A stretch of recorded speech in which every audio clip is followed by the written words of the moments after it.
Hey guys, welcome to Leon Trachtenberg Real Estate. Today's video is going to be an interesting one. We're going to look at 30-year loans and 15-year loans, and we're going to compare them to see what the difference is. Because as you know, you have a different monthly payment, you have a different interest rate, and you have a different principal payment and different loan terms. So all of these factors make it a really interesting topic to discuss. In our scenario, we're going to assume a loan of $400,000 with inflation of 3% a year. Now for the interest rate, let's go to my website to find what the interest rates are like today. We're going to go to relocationspot.com, and under resources, we're going to find mortgage rates. Today, for a 30-year fixed rate, you can get a 3.78% interest rate. So let's plug that in.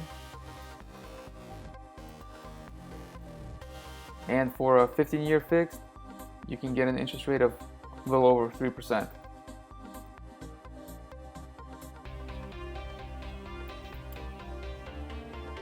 We have amortization tables for a 30-year loan over here, a 15-year loan over here, and we have inflation adjusted numbers for the interest and payment in these rows and columns.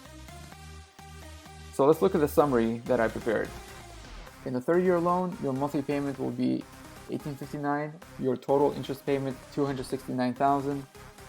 Now your adjusted for inflation interest will only be $198,000, and your total interest payment in the first 15 years will be $155,000. Your total payment in the first 15 years will be $269,000.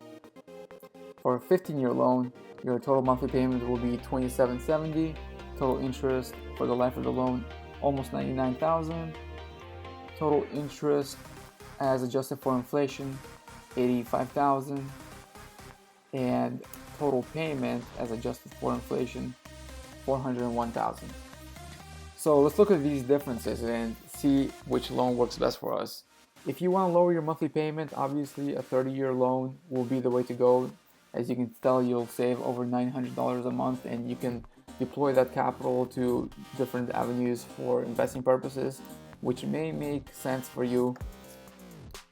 Now, interest payment, you can see that you'll save $170 by going with a 15-year versus a 30-year, but in reality, if you adjust that for inflation, your savings drop down to only $113,000, still a lot of money.